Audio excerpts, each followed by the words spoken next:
Okay, so I'm here with Ivana Djuric today to speak about multilingualism. How are you, Ivana? I'm good, how are you? Good, thank you. So let's start off by talking a bit about yourself. What year are you here at SU and what are you studying? I'm a freshman. I'm studying political science and I actually want a minor in German. Wonderful, great. And where were you born and raised, and where do you live when you're not here on campus? I actually was born in Serbia and I moved to the States when I was about 3 years old.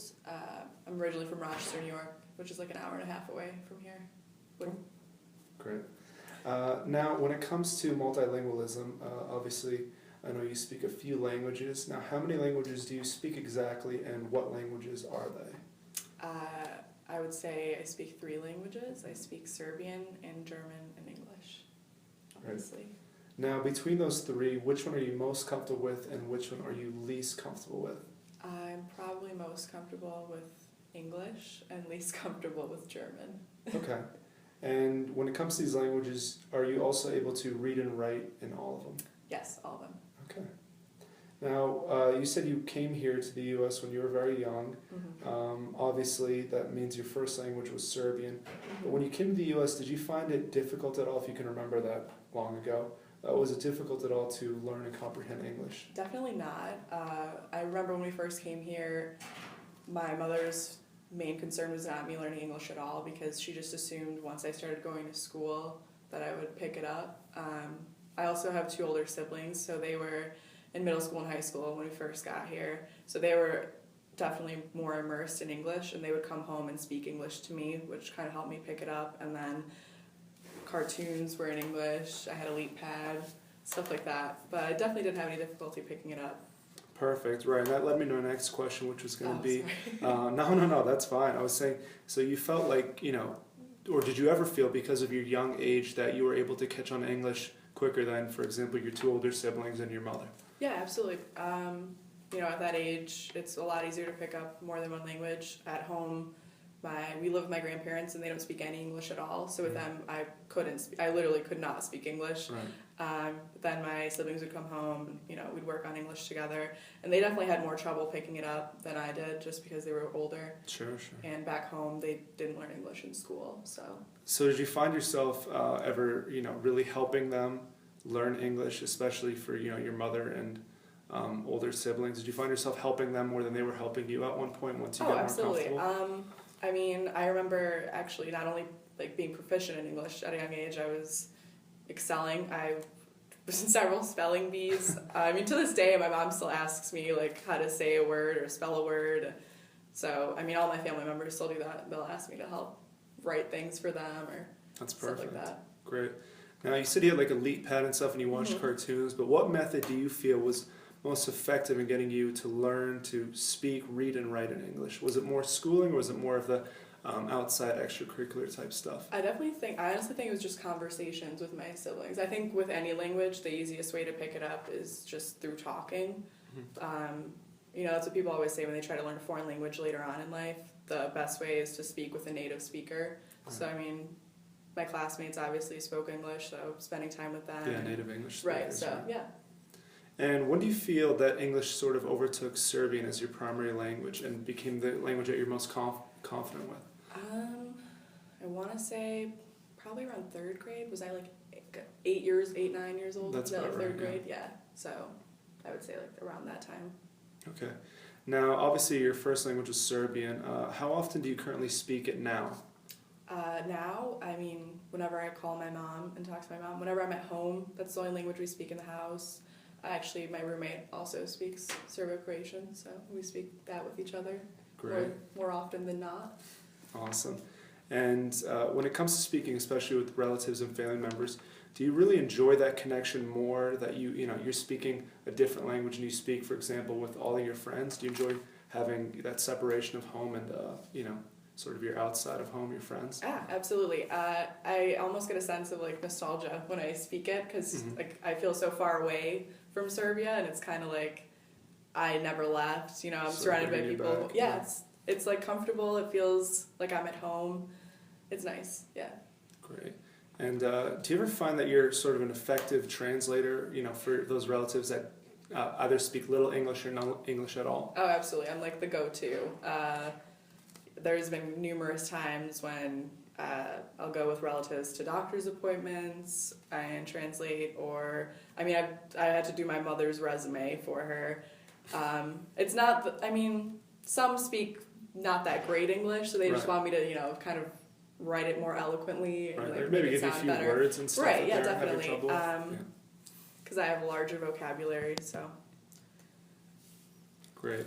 And now, do you find that you have any advantages over your friends who only speak one language? I feel like I do. It's almost like I have like this innate appreciation for like other cultures, and I'm like interested in learning about them.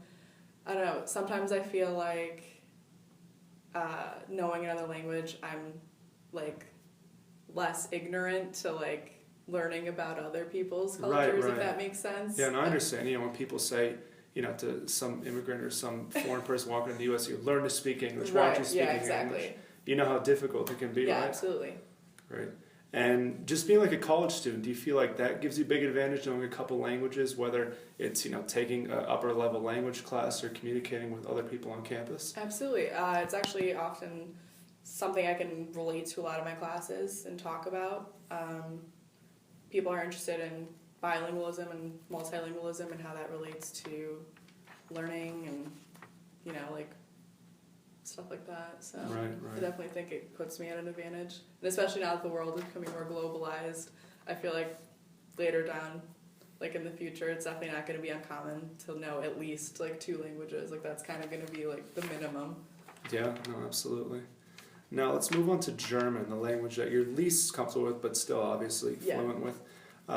Let's give you an example. Say you're meeting a native German speaker in downtown Berlin. Do you feel like you could carry on a full conversation with them? Absolutely. I'm glad that you mentioned specifically downtown Berlin, because in Germany and other German-speaking countries, there's so many differences in accents. Right. It's like so colloquial, but definitely Berlin's a big city, and they kind of have I guess what you would call a normal northern German accent. But I definitely would be able to carry a conversation with them. I do feel less comfortable speaking, compared to reading and writing, but I would still be able to hold a conversation. Okay, great.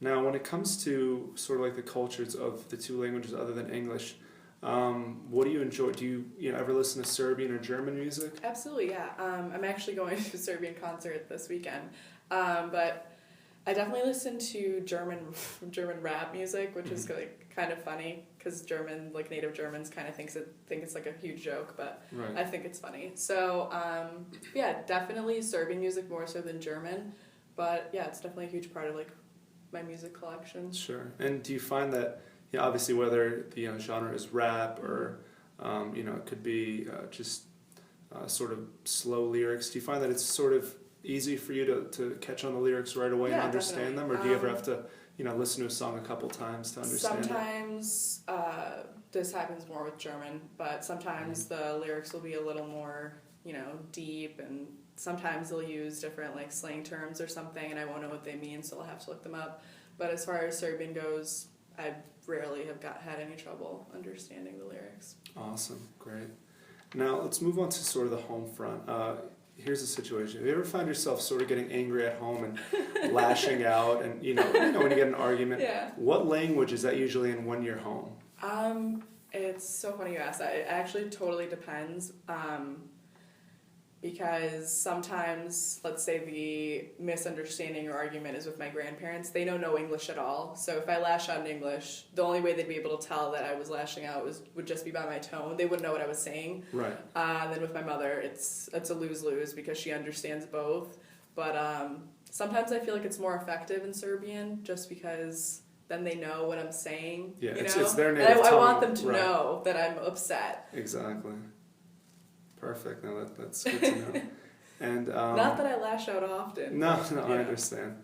What about with your friends? Obviously, your roommate, speaks the same language, but with other friends, do you ever, like if you're upset with them, do you ever suddenly say something in, Serbian? Sometimes I do. Actually, a lot of my friends ask me to teach them like curse words so that they can say them as well. But best words to know, of course. Like sometimes I also wish that my friends spoke Serbian so that we could, kind of communicate, but yeah, they would know if I said something in Serbian. Sure.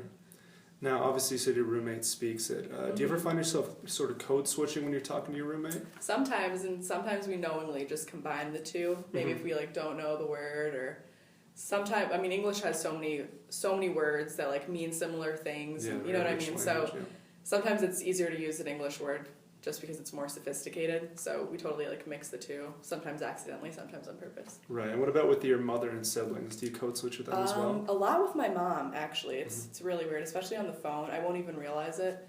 But yeah, it definitely happens. And are there times when, I don't know if you have an issue with code switching, but are there times when you wish you could sort of just strictly separate the two languages, or that's not really a big deal for you?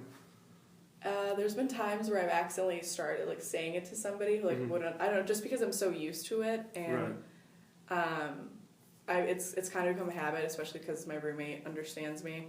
But I don't know. It's not like it's a huge problem where I really need, like, I wish I could separate the two, but I don't know. Maybe sometimes. Okay.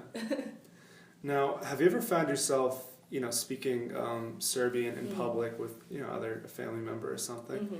And you're speaking in that way so that you can have a secretive conversation. You don't want people around you to hear, and you don't want to have to whisper in the ear. Has someone ever come up to you and said something to you in Serbian, to note that perhaps, you're not the only one around here who speaks that? I mean, I wish. I always wish when I've seen several people or heard several people speaking Serbian, and sometimes I wish there was like a secret like hand motion I could do to signify that, like I'm one of you. But there has been an incident, like I can name a few incidences where I'm trying to say something about somebody, and then they will turn around and they'll understand what I'm saying, and they'll make it known that they understand what I'm saying. But there's also been times where me and my mom or me and my roommate are just having a regular conversation, and someone around us will assume that we're talking about them, and then they'll like be very like hostile and upset. But even when you're not even when that's not the case, right? So you gotta pick the right time. Right. And what about in German? Because that may be a language that's spoken a bit more maybe around here than some other places. You ever find yourself overhearing conversations, people speaking either German or Serbian, and sort of want to intervene and say, actually the other day, that's how I met this gentleman who's like straight from Munich. He's on the soccer team, and I just overheard him on the phone speaking German, and so I just walked by and I like said a little phrase, and then that like sparked a conversation. He knows my German professor, and super nice kid. Yeah, so like it was funny. Yeah. Oh, it's always funny how that works. Now, do you think there's any, obviously we talked about many of the advantages of being multilingual. Do you find that there's any challenges of being multilingual? I mean, when I was younger, it was definitely confusing to me, the concept of knowing more than one language. And, I would kind of get confused, like, why I couldn't speak one language with everyone around me. But, I mean, as I've gotten older, obviously that's no longer a problem. That's really the only disadvantage I can think of. I think the pros definitely outweigh the cons when it comes to multilingualism. Absolutely, agreed. And finally, what do you truly enjoy about being multilingual? And specifically being multilingual in English, Serbian, and German? Wow, it's like a loaded question. You can answer in two parts, whatever's easier. There's like so many advantages. I feel like I'm at an advantage for knowing all these languages, and I feel like it opens so many doors, like career-wise, especially with what I want to do. And I don't know, I just feel like it can never be a disadvantage to know more than one language. It's definitely something you can put on a resume, and people will like automatically notice you. And, I don't know. It's definitely helped with learning about different. I know so much history about Germany and all of ex-Yugoslavia, so that definitely has helped in terms of like academics, and I can offer a personal perspective. But I don't know. I just feel like I'm lucky to know all these languages. Yeah, no, definitely very fortunate.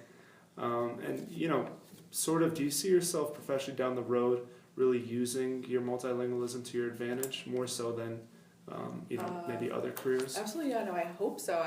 What I would like to do would involve me traveling a lot and hopefully working in a country where Serbian or German is the main language.